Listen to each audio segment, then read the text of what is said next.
Assalamualaikum dan salam sejahtera. Kembali kita ke dalam mata pelajaran Geografi Tingkatan 2, ulang kaji peperiksaan Geografi Tingkatan 2, cara menjawab soalan. Okey, cara menjawab soalan struktur esei bab 4, 5 dan 9. Okey, kita mulakan dengan bab 4, contoh soalan dan jawapan. Okey, apakah jenis iklim di Malaysia? Okey, ini soalan yang famous. Malaysia mengalami iklim yang panas dan lembap sepanjang tahun. Iklim jenis ini dialami oleh kawasan yang terletak di antara garis lintang 0 darjah hingga 10 darjah utara dan 0 darjah hingga 10 darjah selatan garisan khatulistiwa. Okey, nyatakan ciri iklim di Malaysia. Ciri iklim di Malaysia: suhu tinggi dan sekata sepanjang tahun. Min suhu tinggi iaitu sekitar 27 darjah Celsius. Julat suhu tahunan rendah 1 hingga 3 darjah sahaja. Julat suhu harian besar di stesen pedalaman. Suhu biasanya rendah di kawasan tanah tinggi seperti Cameron Highland dan Kundasang. Selepas suhu, kita masuk hujan. Malaysia menerima hujan sepanjang tahun. Jumlah hujan tahunan kira-kira 2,600 mm. Namun taburannya tidak sekata di semua kawasan di Malaysia. Kawasan yang paling lebat menerima hujan ialah kawasan pendalaman Sarawak kerana kawasan itu menghadap angin lembap. Hujan maksimum turun semasa peralihan monsun iaitu hujung bulan Mac hingga awal Mei dan dari bulan Oktober hingga pertengahan November. Okey, ciri iklim yang ketiga. Okey, jenis hujan ada dua jenis. Okey, jenis-jenis hujan di Malaysia: hujan bukit. Okey, hujan bukit berlaku di kawasan menghadap angin lembap dari laut. Kawasan yang menghadap angin lembap akan menerima hujan yang lebat. Okay, hujan yang kedua ialah hujan perolakan. Hujan ini berlaku kerana aktiviti sejatan yang berlaku pada waktu tengah hari. Biasanya hujan ini akan turun pada lewat petang disertai dengan ribut petir. Okay, yang ketiga adalah angin. Okay, angin monsun. Terdapat dua jenis angin monsun yang melanda kawasan Malaysia iaitu angin monsun barat daya bertiup daripada arah barat daya, berasal daripada hemisfera selatan, membawa angin sejuk dan melalui Asia Tenggara, kurang lebat kerana dihalang oleh Pulau Sumatera. Okey, angin monsun yang kedua ialah angin monsun timur laut, bertiup daripada arah timur laut, berasal daripada hemisfera utara, membawa hujan lebat di kawasan pantai timur serta Sabah dan Sarawak. Okey, angin yang seterusnya ialah angin Sumatera. Angin Sumatera ialah angin yang bertiup dari arah Pulau Sumatera di Indonesia. Angin ini bertiup kencang dan membawa hujan lebat terutamanya di kawasan pantai barat, selatan pantai barat semenanjung Malaysia.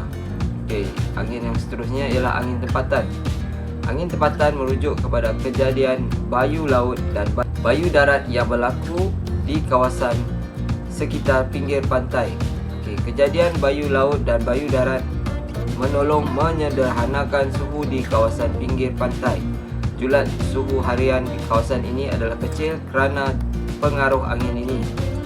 Bayu laut terjadi pada waktu siang, manakala bayu darat terjadi pada waktu malam. Okey, kejadian bayu laut dan bayu darat kamu kena tahu kerana selalunya ada gambar rajah yang meminta kamu menceritakan tentang bayu laut dan bayu darat. Okey, seterusnya. Okey, kita masuk soalan yang seterusnya. Huraikan pengaruh cuaca dan iklim terhadap kegiatan manusia di Malaysia.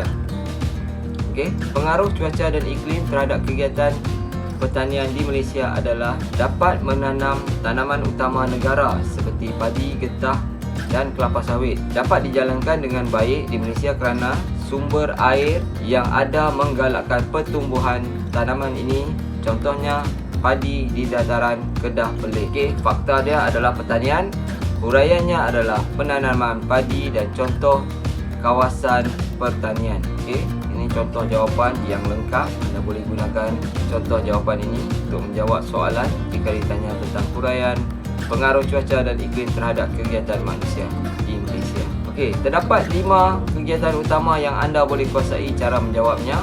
Anda boleh rujuk muka surat 56 dan 57 di dalam buku teks anda. Okey, saya bagi contoh yang lain. Pelancongan. Okey, aktiviti pelancongan dapat dijalankan sepanjang tahun di Malaysia. Pelancong suka datang ke sini sambil menikmati suhu yang panas serta kepelbagaian flora dan fauna. Suhu yang sederhana di kawasan tanah tinggi juga dapat menarik pelancong datang ke Malaysia. Okey, pembalakan. Aktiviti pembalakan juga dapat dijalankan kerana Malaysia mempunyai hutan hujan tropika. Hutan jenis ini dapat hidup dengan suburnya di iklim seperti ini. Contoh kayu, okey, kamu cari dalam jawapan dalam buku teks, kayu-kayu apa yang ada di Malaysia. Okey. Cari jawapan dalam buku teks. Okey, perindustrian. Kita masuk perindustrian. Aktiviti perindustrian dan perdagangan boleh dijalankan sepanjang tahun. Cuaca dan iklim yang hampir sama sepanjang tahun menggalakkan aktiviti ekonomi berkembang pesat. Contoh kawasan perindustrian ialah Perai dan Bayang Lepas. Okey. Ini adalah jawapan yang lengkap. Okey, seterusnya perikanan. Aktiviti perikanan berjalan sepanjang tahun di kawasan pantai barat. Namun aktiviti ini terhenti seketika di kawasan timur kerana angin monsun yang bertiup kencang pada bulan November hingga Januari. Contoh, kawasan Kuala Kedah dan pinggir pantai Kuala Terengganu. Okey, di mana perikanan dijalankan. Okey, kita masuk soalan yang lain. Soalan yang seterusnya, huraikan kesan kegiatan manusia terhadap cuaca dan iklim di Malaysia. Okey, apa kesan-kesannya? Okey, kesan yang pertama ialah kesan rumah hijau. Kesan rumah hijau terjadi apabila berlakunya peningkatan gas rumah hijau seperti karbon dioksida, karbon monoksida, CFC, nitrogen oksida dan lain-lain. Gas rumah hijau menyerap haba dan menyebabkan haba diserap ke atmosfera. Situasi ini menyebabkan suhu bumi menjadi meningkat. Apabila suhu bumi menjadi meningkat, beberapa fenomena lain seperti pencairan ais di kutub, perubahan sistem cuaca serta kebakaran hutan akan berlaku. Okey, kesan yang kedua, Pulau Haba. Pulau Haba ialah fenomena yang berlaku di kawasan bandar. Ia berlaku kerana peningkatan suhu di bandar berbanding dengan kawasan sekitarnya. Okey, Pulau Haba berlaku kerana ini adalah punca bagaimana Pulau Haba itu berlaku. Bangunan konkrit, bangunan bercermin, bangunan yang rapat-rapat dan padat, kurangnya litupan tumbuhan. Ini adalah punca berlakunya Pulau Haba. Seterusnya, hujan asid. Okey, hujan asid ialah perubahan kejadian hujan yang biasanya kepada sifat yang berasid. Sifat berasid ini berlaku kerana kehadiran bahan-bahan kimia daripada pelbagai sumber dibebaskan ke atmosfera. Ini menyebabkan air hujan bertukar menjadi asid yang lemah. Air hujan asid akan memberi kesan seperti melunturkan cat dan menghakis bangunan, memusnahkan tanaman dan tumbuh-tumbuhan, kecacatan pada pucuk tumbuhan, pH air kolam sungai berubah, menjejaskan kualiti air dan kepupusan hidupan akuatik, sakit kepala, sistem imun lemah, mengancam kesihatan manusia. Ini adalah contoh jawapan bagi kesan hujan asid. Seterusnya, jerebu. Okey, jerebu juga merupakan fenomena cuaca yang sering berlaku di kawasan bandar besar. Jerebu ialah kejadian di mana pepejar terampai di udara melebihi sukatan yang biasa. Punca peningkatan pepejar terampai ini ialah asap kenderaan, asap daripada kilang, pembakaran terbuka, pembakaran hutan di negara jiran dan lain-lain lagi. Fenomena ini akan bertambah buruk jika tiada angin yang bertiup. Okey. Huraikan punca-punca fenomena haba. Okey, bangunan konkrit dan permukaan berturap menyerap dan menyimpan banyak bahang matahari. Punca yang lain, kesesakan jalan raya menyebabkan pelepasan asap dan haba tinggi oleh kenderaan. Okey, kekurangan tumbuh-tumbuhan menyebabkan proses pemeluhan kurang berlaku bagi menyederhanakan suhu. Okey, bahan tercemar seperti debu, habuk yang dibebaskan oleh kenderaan motor dan kilang yang banyak akan merangkap haba. Okey. Kekurangan tumbuh-tumbuhan akan menyebabkan kadar evaporasi rendah di kawasan bandar. Bahan konkrit, simen, besi dan batu bata mempunyai keupayaan menyerap haba yang tinggi. Jadi, fenomena pulau haba akan terjadi akibat kekurangan tumbuh-tumbuhan. Okey, huraikan kesan-kesan jerubu. Apa kesan jerubu? Yang pertama, mengurangkan jarak penglihatan. Yang kedua, mengganggu pertumbuhan tanaman. Yang ketiga, masalah kesihatan kulit, mata dan paru-paru. Seterusnya, menjejaskan aktiviti pengangkutan seperti kapal terbang tidak dapat mendarat kerana kurangnya penglihatan oleh juru terbang.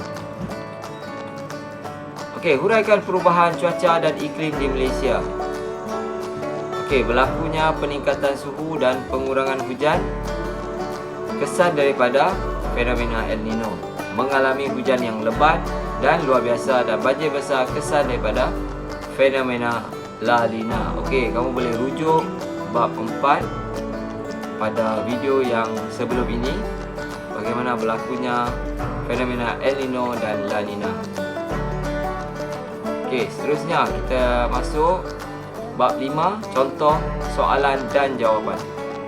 Okey, huraikan faktor-faktor yang mempengaruhi jaringan pengangkutan di Malaysia. Okey, terdapat 4 faktor. Okey, kamu kena jelas di sini ada 4 faktor: bentuk muka bumi, kemajuan teknologi, dasar kerajaan dan kegiatan ekonomi. Daripada 4 faktor ini, kamu kena buat jawapan yang lengkap kerana dia adalah soalan huraian. Okey, ini adalah contoh jawapan yang lengkap. Faktor yang pertama ialah bentuk muka bumi, 1 markah di sini. Faktor tanah tinggi, 1 markah. Menyebabkan pembinaan jaringan pengangkutan adalah sukar dan menelan kos yang tinggi. Okey, contohnya pembinaan lebuh raya Timur Barat yang melintasi banjaran Titi Wangsa. Okey, ini adalah jawapan yang lengkap. Okey, contoh jawapan yang lain. Faktor yang kedua ialah kemajuan teknologi. Teknologi yang tinggi membawa kepada pembinaan Jabatan Sultan Abdul Halim Muazzam Shah di Pulau Pinang yang merupakan jabatan terpanjang di Malaysia sepanjang 24 km. Dengan adanya teknologi baru ini, Pulau Pinang dapat dihubungkan dengan daratan dengan lebih mudah dan cepat dan tidak bergantung kepada perkhidmatan feri semata-mata. Anda perlu membuat latihan sendiri, berpandukan buku teks dan mencari saling kaitan antara fakta, huraian dan contoh. Okey, rujuk muka surat 81 dan 82 buku teks geografi tingkatan 2. Okey. Seterusnya, okey, nyatakan kepentingan pengangkutan darat. Okey, contoh jawapan kamu boleh rujuk muka surat 83 buku teks geografi tingkatan 2. Okey, ini adalah contoh jawapan. Membawa penumpang dan barangan, 1 markah, seperti memudahkan mobiliti penumpang dan mempercepatkan proses pengangkutan bahan mentah ke kilang atau pasaran. Contohnya lebuh raya utara selatan. Okey, latih to be, kamu perlu cari lebih daripada 3 jawapan untuk memudahkan kamu menjawab soalan peperiksaan.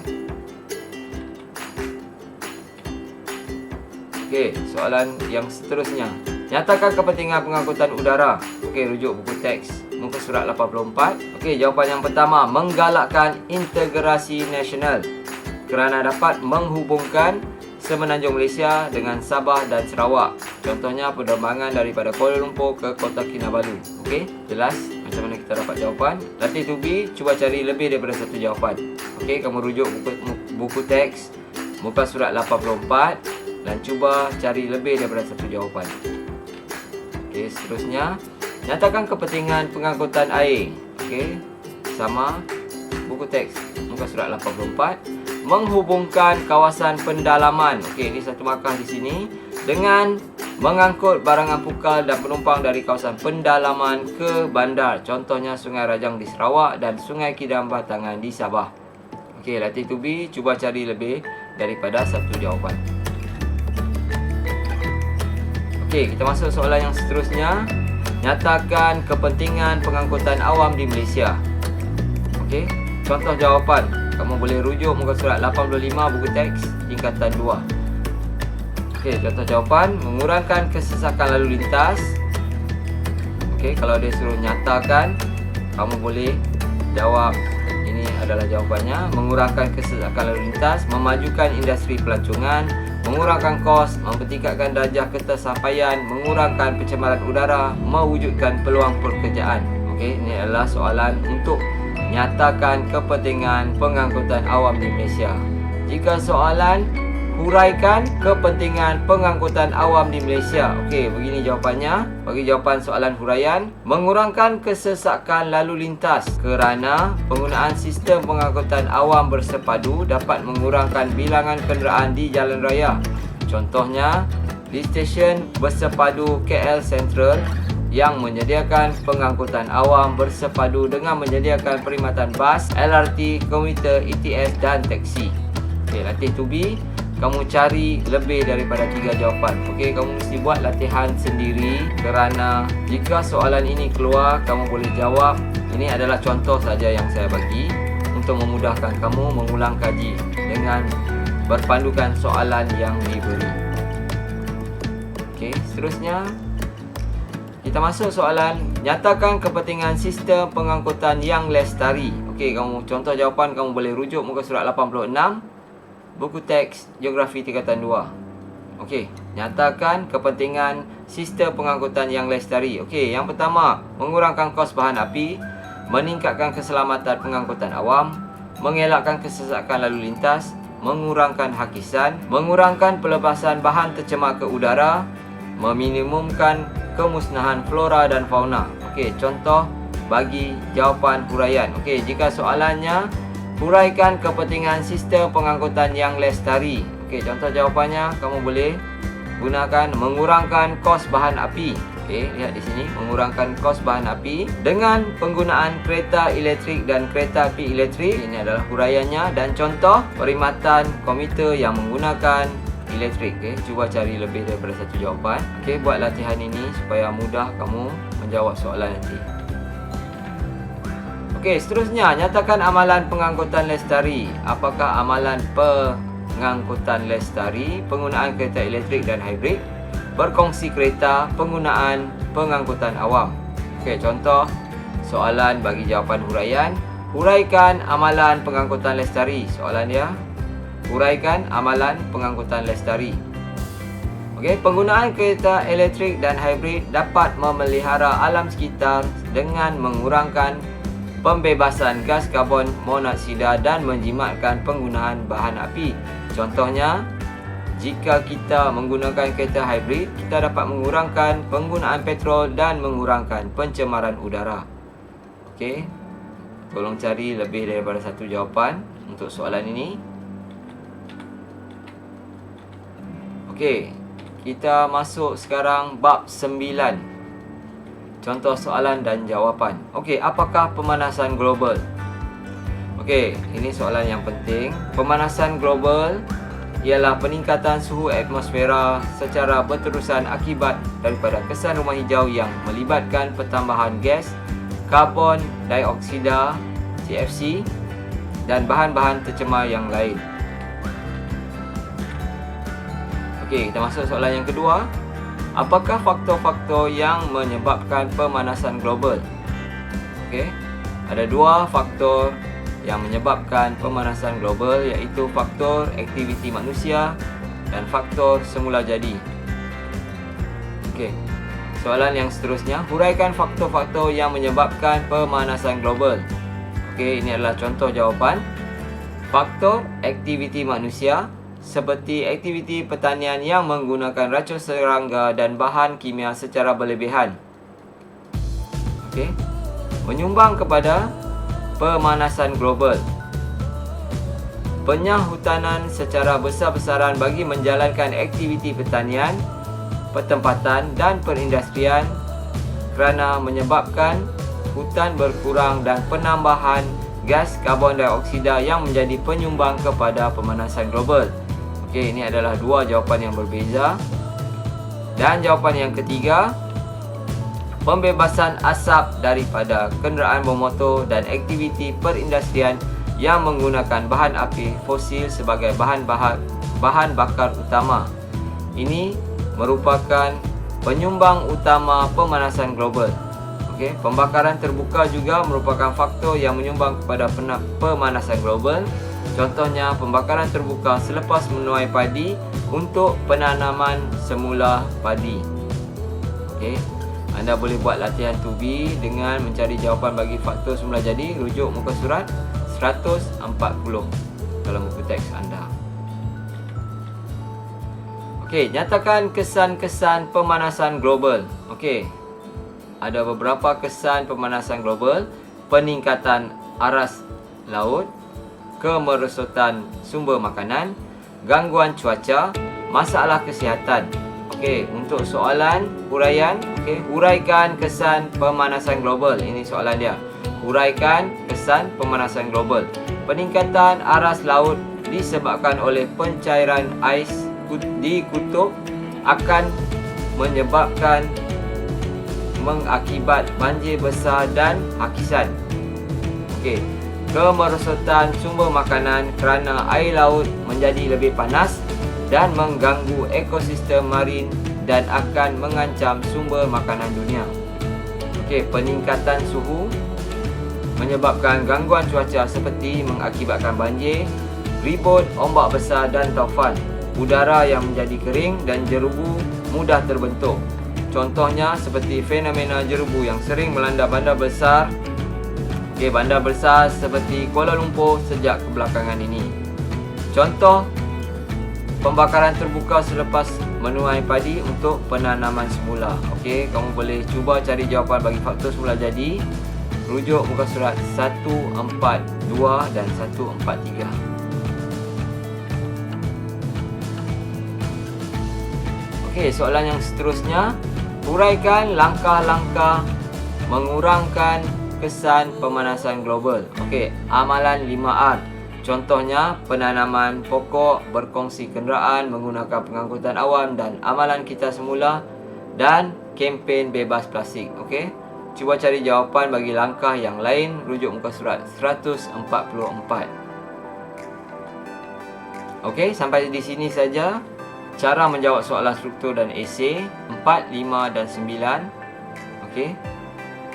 Anda perlu membuat ulang kaji sendiri dengan menambahkan soalan-soalan dan latih tubi soalan-soalan esei dan struktur yang ada dalam buku-buku rujukan yang lain. Okey. Sila share, like dan subscribe kepada channel ini untuk lebih video pada masa akan datang. Okey, sampai berjumpa lagi pada video yang akan datang.